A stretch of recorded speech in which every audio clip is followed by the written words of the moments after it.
Olá, eu sou a Carla Benevides e está começando mais um programa Argumento. Senado e Câmara deram início à campanha Agosto Lilás de conscientização pelo fim da violência contra a mulher. E nesse mês também se comemora os 17 anos da Lei Maria da Penha. Aqui ao meu lado está a senadora Zenaide Maia, que é a procuradora da mulher no Senado, e vai conversar com a gente sobre esse assunto. Senadora, obrigada pela sua presença aqui no programa, mais uma vez aqui, para falar sobre essa pauta tão importante. Eu que agradeço, né, Carla? Informação é que eu costumo dizer, pode parecer repetitivo, informação é poder, você não empodera ninguém sem isso. E por isso que já falando desse Agosto Lilás, durante um mês a gente fica mostrando à sociedade, ao povo brasileiro, que essa questão da violência contra a mulher não vai ser um ou duas pessoas que vão resolver. A sociedade, junto ao governo, ao Estado, ao município e ao governo federal, tem que dar as mãos. Gente, porque as estatísticas são estarrecedoras. Brasília, quando eu estou aqui, toda semana, na hora que eu ligo a televisão, já é mostrando um ou dois feminicídios.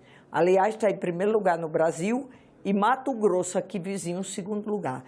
Isso a gente consideraria uma pandemia. Você sabe o que é uma pandemia de feminicídio? De matar tantas mulheres, a cada 7 horas uma é assassinada nesse país.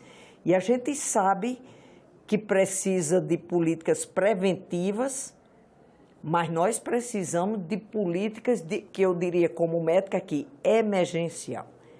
Nós temos uma lei Maria da Penha, que completou 17 anos, que foi um ganho grande, é uma lei moderníssima para o mundo, e mesmo assim o Congresso a gente vai aperfeiçoando, vendo as falhas e complementando, que eu citaria aqui, como, por exemplo, que mesmo tenha tido uma certa rejeição, o delegado ou a delegada já pode tomar as medidas protetivas para aquela mulher que sofreu violência imediatamente, não esperar uma ordem judicial. A gente teve uma certa resistência, mas a gente sabe que esse período, entre ela ter tido a coragem de ir à delegacia, se ela volta para casa sem medida protetiva, é o momento que eles mais matam, porque eles ficam revoltados porque ela denunciou. Eu gosto muito de falar sobre esse assunto. Eu trabalhei em pronto-socorro por uns 15 a 20 anos, em serviço de urgência, e digo, nunca tive plantão, principalmente de final de semana, para não pegar mulheres espancadas e uma percentagem altíssima com os filhos. Quando os filhos já são maiores e um adolescente, eles tomam, ele passa a mãe, e olhe, gente, que ia para o pronto-socorro aquela que precisava de urgência. E digo mais, a maioria não queria prestar queixa. Esse é um dado, senadora, também que chama a atenção, que a senhora estava falando do feminicídio, 1 a cada 6, 7 horas, né? Esses dados são mais ou menos aproximados. E estupro, 800, segundo o IPEA, 822 mil casos por ano, uma média de 2 estupros por hora. Só que desses 822 mil, apenas 8,5 chegam ao conhecimento da polícia. Esse é um dado que assusta, né, senadora? E isso é o papel nosso, de toda a sociedade e da Procuradoria da Mulher. E de todos os órgãos, e é isso aí, o estupro. A maioria tem vergonha, tem medo de dizer, muitas vezes é dentro de casa. Quando fala de violência contra a mulher, me deixa assim um pouco... A gente fica indignada, porque a gente já sofre, as mulheres já sofrem a violência, que os homens sofrem a violência como um todo nesse país, na rua. E saber que essa violência é 100 vezes maior dentro, intradomiciliar, e a gente sabe que não é simples, porque isso é um machismo estrutural e que a médio e longo prazo a gente tem que corrigir com educação. Uma educação é tanto que, por exemplo, aqui o Senado tem a Lei Maria da Penha em miúdos. E a Procuradoria está fazendo esse trabalho com as procuradorias estaduais, com educação fundamental, mandando, porque ela tem ilustração, isso chama a atenção da criança. Enquanto a Lei Maria da Penha ou a defesa da mulher não está na grade escolar, que é uma das lutas da gente, a gente pode já ir apresentando. Porque se não for assim, é difícil. E há muitos casos, né, senadora, dessa informação chegar na escola e a criança identificar: isso acontece na minha casa. E aí aciona a professora, que aciona o conselho tutelar. Tem esse efeito, não tem? Tem esse efeito. A gente tem que partir das crianças. Quando você educa as crianças, é claro que ela vai ser um adulto que vai entender. Ela vai entender que a mãe, o pai não está agindo correto com a mãe, porque ela tem conhecimento e ele começa a abordar. É isso aí. A médio e longo prazo é isso aí. E que a gente tem que começar de algum lugar. E diminuir essa violência, tirar essa ideia de que a mulher tem um dono, a maioria porque não quer.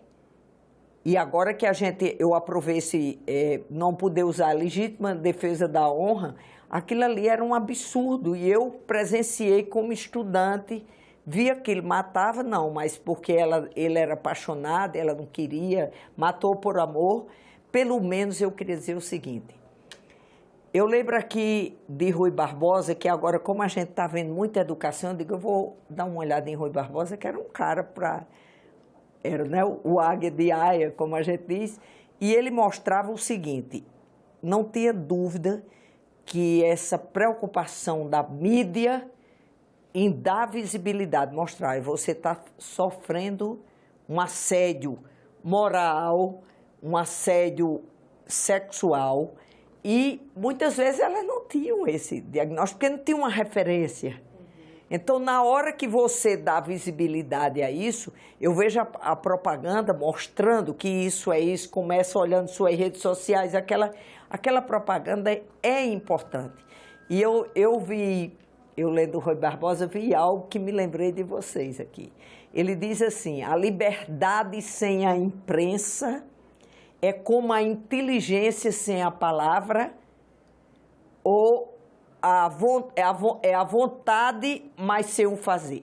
Então, ou seja, e a Marta expressou isso, a nossa jogadora de futebol, quando perguntaram, qual era a sua referência? Ela disse, não tinha, que vocês não tinha divulgação, que já tinha gente que eu podia, mulheres na França, nos Estados Unidos, na Espanha, que já eram estrelas no futebol feminino. Então, mostrando assim, a sociedade brasileira não pode fazer de conta que não está vendo a banalidade com que estão matando nossas mulheres, principalmente de 18 e 24 anos, gente. É um dado assustador, né, senadora? Senadora, a Lei Maria da Penha, ela classifica e tipifica 5 tipos de violência: a física, sexual, psicológica, moral e a patrimonial. Essas foram conquistas que foram sendo colocadas à lei original, né? E a senhora disse na cerimônia de abertura que a lei ela trouxe muitas conquistas, mas há um longo caminho pela frente. Queria saber que caminho é esse que a senhora vislumbra e que precisa ser alcançado. O caminho pela frente é justamente a gente tem que olhar e pedir socorro à sociedade. A gente fica aprovando esses projetos de lei. Por exemplo, eu tenho um projeto de lei que tem que botar, tá aqui vai para a Comissão de Direitos Humanos, a CAI e a CAS, que a gente autoriza emergencial colocar a mulher vítima de violência no Bolsa Família. Sim. Eu trabalhei em pronto-socorro e muitas vezes elas não iam prestar queixa, não tinham para onde voltar. Então, nisso a gente já salva vidas, que não precisa de uma ordem judicial, que muitas cidades não têm um juiz na comarca nos finais de semana. Esse período era suficiente para isso. Ela muitas vezes fica com o agressor porque não tem condições de mantê-la, se manter e também aos filhos, né? E eu queria dizer um dado médico aqui. A primeira coisa, isso é a psicológica, a primeira coisa que o cara que agride a mulher, que eu via muito, ele tira a autoestima dela. Você está entendendo? Ele está agredindo ela psicologicamente porque ela é culpada porque teve um filho, porque está um pouco acima do peso, porque envergonha que ela não é capaz. são os verdadeiros vampiros. Tira a autoestima e ela acha que ela é culpada, fica tentando uma maneira de agradar. Senadora, a gente tem as cúpulas do Congresso Nacional iluminadas de lilás durante esse mês. E eu queria que a senhora falasse, explicasse que mensagem a sociedade recebe com essa campanha Agosto Lilás, que mensagens, inclusive, a campanha que o Congresso, né, que a Câmara e o Senado estão fazendo, o que a gente pode esperar desse mês? Olha, a gente tem que esperar, eu acho que a sociedade já tem uma noção, a gente já tem ideia que em briga de marido e mulher ninguém mete a colher, isso já é uma coisa ultrapassada. E esse Agosto Lilás mostrar que onde as leis são feitas, está mostrando para o Brasil que precisamos dar as mãos e proteger nossas mulheres. São nossas filhas, nossas mães, nossas avós, e isso precisa da ajuda de todos. E esse olhar diferenciado, ou seja, a gente está mostrando a essas mulheres que o Congresso brasileiro se preocupa sim com esse crescimento cada dia maior da violência doméstica. Eu acho que tem a estatística, que antes ninguém denunciava, não tenha dúvida que o número de estupro é bem maior. A maioria se subnotificado, tem medo, é alguém próximo, amedronta, né? A intimidação faz parte do agressor. O agressor geralmente é um covarde, né? Ele agride e sabe que está agredindo. E o estuprador, eu diria que esse não tem cura. Senadora, obrigada pela sua participação, pelos seus esclarecimentos e sucesso na campanha. Eu que agradeço. Por exemplo, a Procuradoria, nós não nos afastamos dessa questão da violência, encaminhando, conforme é o papel da Procuradoria, para os órgãos como o Ministério Público, Delegacia de Mulheres. Mas nós estamos, Carla, na verdade, numa campanha atraindo as mulheres para a política. E a Procuradoria, além de atrair, a gente está mostrando que nós que estamos aqui, que somos um pilar de sustentação, de exemplo, que representamos essas quantidades de mulheres nesses rincões do Brasil, nós temos que estar no orçamento, nós temos que estar na tributação, nós temos que estar em todos os lugares. Quando pergunta, e aí, senadora, você está? Eu digo em todos os lugares, porque nós, quando defendemos algo, estamos defendendo no mínimo metade, 52% da população. Por isso que essa luta pelas cadeiras, por tantas legislaturas, isso o México fez, a Argentina fez, como diz assim, nós vamos dar 30% das cadeiras para as mulheres brasileiras no Congresso Nacional e, por tanta legislatura, daí para frente elas vão ter que caminhar com as próprias pernas. Tá certo, senadora. Obrigada. Obrigada a você, gente. E eu agradeço a você também que nos assistiu. Esse programa já está disponível no nosso site senado.leg.br/TV e também no nosso canal no YouTube. Obrigada pela sua companhia e até o próximo argumento.